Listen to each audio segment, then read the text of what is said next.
selamat datang di channel ini. Saya Zakian Sagim Al-Zafran.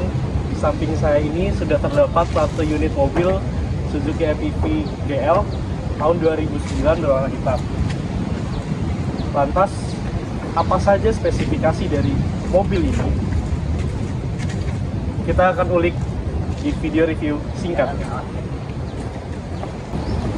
Oke, ini adalah seperti yang saya bilang tadi, ini Suzuki APV tahun 2009, yang dimana untuk fascia depannya atau bagian depannya terlihat sangat boxy ya, sangat pengotak, tidak terlalu membulat.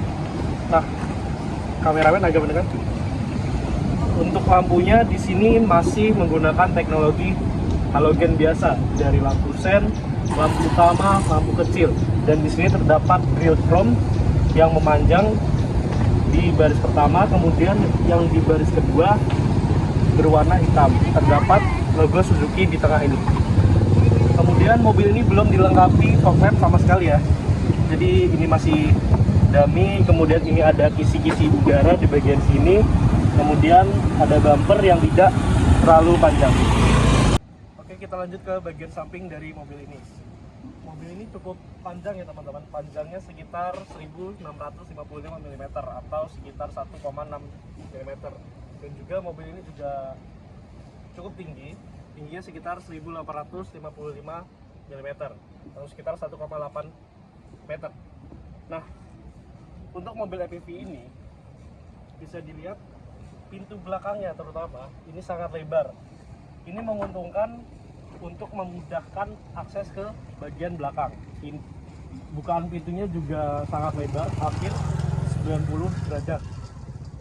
Memiliki ban berukuran 195/70 ring 14 dengan velg satu warna atau single tone berpalang 7. Kemudian remnya untuk bagian depan sudah menggunakan rem cakram. Untuk suspensi depan, mobil ini menggunakan sistem neck person strut. Kemudian untuk bagian belakang, ukuran bannya juga sama, 195/70 ring 14. Kemudian untuk remnya, untuk bagian belakang itu masih menggunakan rem tromol. Untuk suspensinya bisa dilihat di sini, kameramen agak mungkin bisa dilihatkan. Untuk suspensinya mobil ini masih menggunakan leaf spring. Nah, sekarang ke bagian belakang. Untuk bagian belakangnya sangat sederhana ya teman-teman. Di sini sudah dilengkapi dengan wiper belakang, tetapi belum ada defogger, wajar. Ini tahun mobil 2009. Teknologinya sangat sederhana. Kemudian di bagian lampu masih menggunakan halogen juga, sama seperti di depan. Baik lampu sen, lampu rem maupun lampu mundur. Kemudian di sini biasa ada logo Suzuki APV, kemudian ini logo tipenya, tipe GL. Kemudian di sini ada list chrome yang memanjang dari kanan hingga ke kiri. Kemudian untuk bagian ini juga, bagian bawah sini juga ada reflektor berwarna merah. Nah, kemudian kita coba lihat ke bagian mesin dari Suzuki APV ini. Nah, ini dia.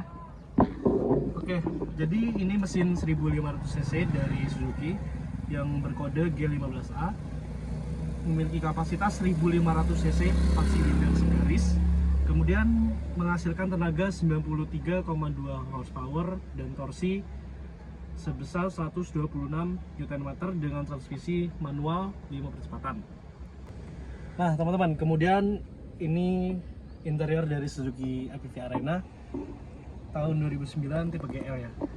Bisa dilihat ini dashboardnya lurus tapi sedikit melengkung teman-teman, dengan bahan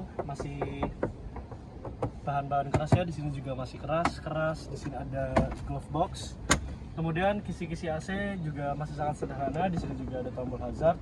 Kemudian audio ada di sini. Untuk AC masih tipe putar-putar, masih tipe knob. Di sini ada ruang penyimpanan juga. Di sini juga ada asbak, ada lighter. Kemudian tuas transmisinya sangat sederhana. 5 speed. Di sini juga ada cup holder yang cukup memadai untuk menyimpan barang. Nah, di sini juga tidak ada konsol box tengah ya teman-teman, karena ini mobil tahun 2009, kemudian bisa dibilang ini tipe rendah dari Suzuki. Tuas handbrake masih tipe otot. Di sini ada sun visor yang belum ada, apa itu namanya? Belum ada cerminnya. Kemudian di sini ada lampu baca yang masih halogen. Kaca tengah masih biasa, tidak ada day and night mode. Kemudian setirnya juga sangat sederhana, 3 pala seperti ini, dilengkapi dengan bahan karet, dan setir ini juga masih fix, tidak bisa di tilt dan teleskopik. Kemudian untuk instrumennya juga sangat sederhana. Di sini terdapat kecepatan, ini juga tachometer sampai 6000 rpm ya replanya. Kemudian di sini ada digitalnya, sebenarnya menunjukkan trip dan odometer. Nah, untuk kisi-kisi AC juga masih sederhana, bulat-bulat seperti ini. Untuk door trim masih bahan keras. Di sini sedikit ada soft touch. Ini seperti dari bahan fabric. Sudah auto mirror up and down. Maaf, saya salah. Untuk autonya, seingat saya itu hanya up. Kemudian di sini ada cup holder, ada speaker, kemudian apalagi yang bisa dibahas ini. Oh ya, di sini juga ada tuas untuk membuka bagasi. Di sini juga ada ruang penyimpanan terbuka. Kemudian di sini ada tuas sen dan lampu. Belum auto ya teman-teman. Wajar, ini tahun 2009, mobil tahun 2009. Ini ada tuas untuk wiper belakang. Kemudian ada tuas untuk wiper depan.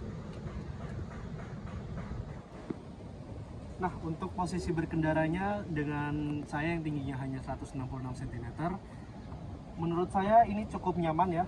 Untuk tangannya juga bisa fleksibel, untuk kaki juga ya walaupun sedikit menekuk, tapi ini menurut saya sudah sangat nyaman. Untuk kursinya bisa di maju mundurkan seperti biasa, kemudian bisa di reclining juga. Nah, seperti ini, tapi masih manual ya teman-teman. Nah, untuk interior bagian belakang bisa dilihat ini posisi berkendara saya. Nah, ini sangat luas sekali teman-teman, yang tinggi saya hanya 166 cm tadi. Kemudian untuk ruang kepala atau headroom juga sangat memadai. Ini benar-benar luas. Kemudian untuk door trim ini sama seperti bagian depan.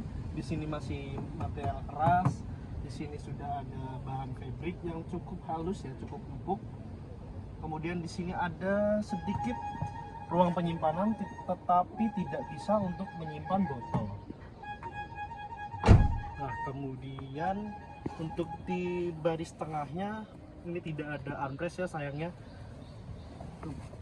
tapi dilengkapi dengan seat belt 2 titik. Nah, mobil ini juga 3 baris ya teman-teman. Untuk di bagian ketiga ini, untuk orang dewasa seperti saya, ruang kepala juga masih cukup memadai seperti yang di tengah. Ruang kaki juga masih sangat memadai. Tetapi di tengah ini sayangnya, maksud kami di belakang ini sayangnya tidak ada sama sekali ruang penyimpanan. Paling mungkin bisa di sela-sela ini, itu pun juga barang-barang yang kecil. Di sini hanya terdapat speaker, kemudian bahan-bahan yang sini juga bahan-bahan yang hard ya, yang keras. Kursinya cukup empuk, surprisingly. Dan plusnya di sini ada handle, ada pegangan tangan ya. Sayangnya juga, tapi ini tidak ada headrest sama sekali. Oh, ini juga tidak bisa direbahkan ternyata. Oh, bisa direbahkan. Nah, jadi ini cukup nilai plus lah, walaupun tidak ada armrest, tidak ada headrest, tapi ini bisa direbahkan dengan cukup nyaman, dan kaki tidak mentok sama sekali karena kolong kursi ini cukup lega untuk memasukkan kaki. Sekarang kita lihat akomodasinya di bagian bagasi belakang ini. Aduh, pintunya cukup berat, tapi sudah dibantu dengan hidrolik, jadi meringankan, sedikit meringankan. Nah, ya seperti yang kita tahu ya, Suzuki LPV ini memang sangat lega dan bisa diandalkan untuk membawa barang banyak. Lihat dari bibir atas dan bibir bawahnya yang tinggi ya, dan bibir bawahnya juga cukup rata untuk memudahkan kita memasukkan barang. Ini kita bisa memasukkan barang mungkin setinggi kira-kira 1 meter, ini masih sangat cukup. Kemudian juga ini sistem pelipatan bangkunya seperti ini. Satu, kemudian tarik ini 2. Nah, walaupun baris ketiganya ini ditegakkan, ini masih sangat mempunyai space sangat cukup ya, walaupun mungkin tidak sebanyak itu ya, tapi ini masih sangat memadai untuk membawa barang. Oke teman-teman, tadi kita sedikit melewatkan bagian kap depan ini ya. Oke, nah jadi di kap depan ini hanya ada radiator yang pasti, kemudian ada air filter, terus ada untuk air washer, ada untuk engine coolant, kemudian ada untuk brake fluid atau minyak rem, karena mesinnya berada di bawah pengemudi tadi. Makanya di bagian depan ini hanya ada beberapa bagian yang disebutkan tadi. Oke, menurut review singkat yang telah dijelaskan tadi, apa aja sih kelebihan dan kekurangan dari mobil ini? Kelebihannya yang saya dapatkan, mobil ini memiliki ground clearance yang cukup tinggi sebesar 180 mm, dan itu sangat cocok di Indonesia karena di jalanan Indonesia banyak beberapa bagian yang masih jelek. Kemudian sudah pasti mobil ini luas, mesinnya juga cukup bertenaga, tidak lemot-lemot amat untuk mobil sebesar ini. Kemudian bagasinya juga luas seperti yang sudah dijelaskan tadi. Nah, untuk kekurangannya seperti yang kita lihat dan seperti yang sudah saya bicarakan tadi, mobil ini bentuknya mengotak atau boxy yang menyebabkan aerodinamisnya juga kurang baik untuk aerodinamisnya juga. Kemudian mobil ini ketika berjalan di kecepatan tinggi akan terasa limbung.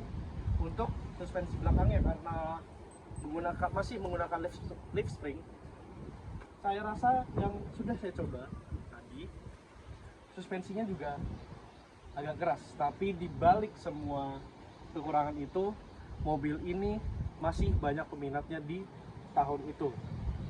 Hampir menyaingi pesaing-pesaingnya seperti Avanza, Xenia, dan kemudian Kijang Innova. Karena mereka itu merupakan satu keluarga, yaitu mobil MPV. Nah, mungkin itu saja yang bisa saya bahas untuk mobil Suzuki APV tipe GL tahun 2009 ini. Semoga kita bisa bertemu di kemudian hari. Sekian, terima kasih.